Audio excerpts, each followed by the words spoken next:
We got all 9s at GCSE, and we're going to show you what we did to achieve those set of perfect grades so that you can do it too. Here are the subjects that we did. Contrary to popular belief, you don't have to be a child prodigy or revise for 40 hours a day to ace your exams. So we're going to show you the perfect revision techniques that we use to achieve our perfect set of GCSE grades so that you can get the maximum return with minimum investment of time and effort. Make sure to watch the end because Hercules has a secret exam technique tip that even teachers don't tell you about. I use this tip to get the highest score in the country in further maths GCSE and computer science GCSE. And this tip can be applied to a whole range of subjects from biology to geography. Before we dive in, make sure to like and subscribe. Let's start off with the most important aspect, motivation. This is something that many people struggle with. You come back home from school, maybe after some sport, and do you really feel like revising? Probably not. The lack of drive to study is normal. But how are you going to get the top grades? So start by asking yourself, why do you want to do well in your GCSEs? For me, it was about proving to myself that I could do it. But for you, it could be making your parents proud, building a good application for university, or simply proving those haters wrong. Any kind of motivation helps. Something that helped me a lot, personally, was finding a group of friends, or even one friend, that will help you achieve your goals. By working together and being on the same page, your study buddies can help keep you accountable and prevent the procrastination that is holding you back from becoming an academic weapon. As long as you don't spend all your time together yapping. You must also turn your phone into your biggest distractor.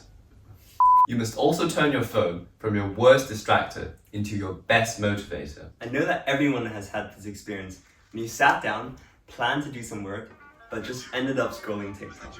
Of course, we're not saying that you must throw away all your devices during exam period, but getting a study app like YPT or Forest will allow you to have more control over your phone. They help prevent you from accessing social media or other apps, while also blocking notifications, keeping you focused. You can also log your studying time to keep track of your progress and give you fun rewards like a planted tree as you study. Once again, this will be the most effective if you've got a few friends using these apps, so you can know how much each other's done and motivate each other to lock in. Once you've got motivation, you need a plan. A good plan should tell you what topics to revise at which stages of the game, but also allow for some flexibility in case the revision takes longer or shorter than expected. Organization is important when it comes to this. Put all your plans into one place, whether it be Google Calendar, an Excel spreadsheet, Notion, or even a paper diary. Try setting achievable targets for each week of your revision schedule, such as creating topic notes or doing specific past papers. Importantly, when exams come around, make sure you know when your exams are so that you can plan your revision around it, prioritizing whatever topic you need to study. So now we've set everything up. How do we actually revise? There are infinitely many techniques: notes, past papers, flashcards, mind maps, blurting. But with so many techniques, how do you know which one to use? For example, mind maps will be less effective for maths, while past paper questions will be infinitely more helpful. So here are our most effective ways to revise for each specific subject. But stay tuned because we're going to make in-depth videos on how to ace every single subject. So for maths, past paper questions, the more the better. After learning a new topic, past paper questions. After revising a topic that you've forgotten about, more past paper questions. For subjects like English language, time practice is really important because you have to come up with new ideas in a creative way under a lot of time pressure and exam stress. So for English literature, we recommend using flashcards for quotes. Specifically Anki if you want online flashcards, but paper flashcards also work well.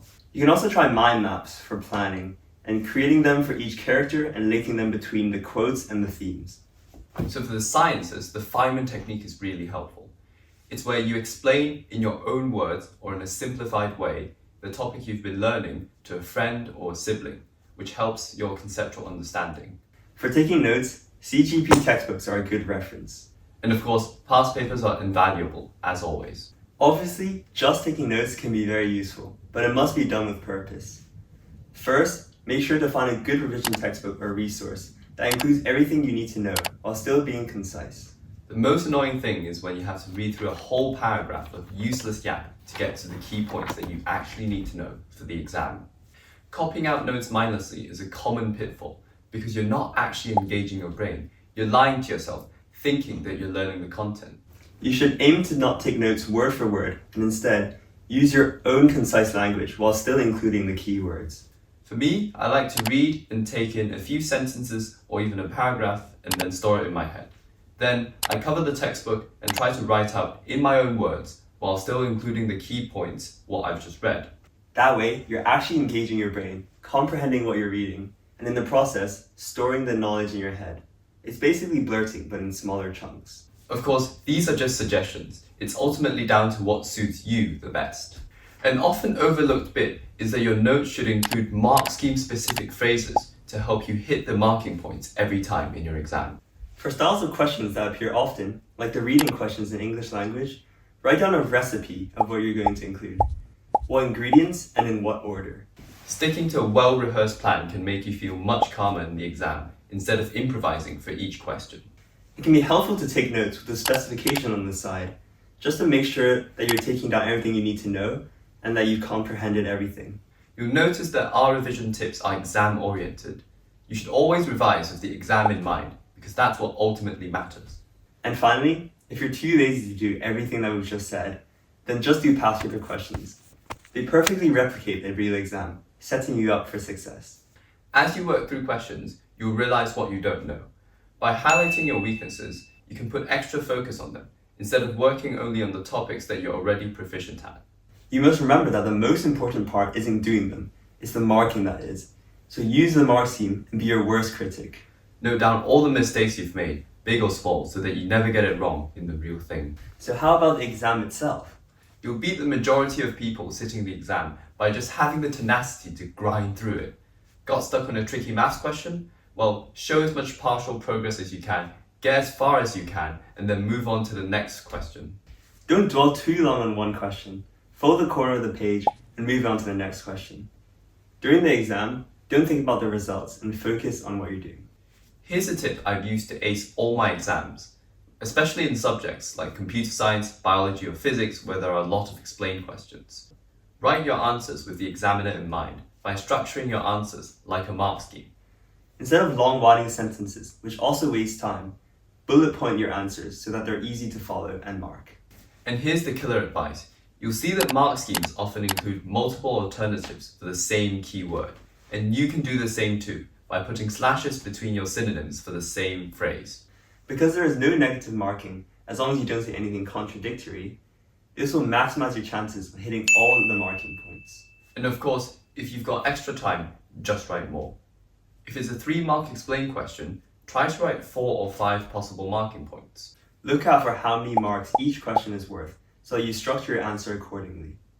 By putting all of this together, you'll know exactly what to do in your study room and in the exam hall, with all the motivation you need to achieve your full potential. But make sure that throughout your GCSE year, you still stay involved with all the things that you enjoy, such as sport, music, etc. Sacrificing these things will ultimately make you more stressed, burnt out, and less productive. Remember that it's never too early or too late to start revising. Consistency will ensure that you get those top grades. So stop watching YouTube and get revising.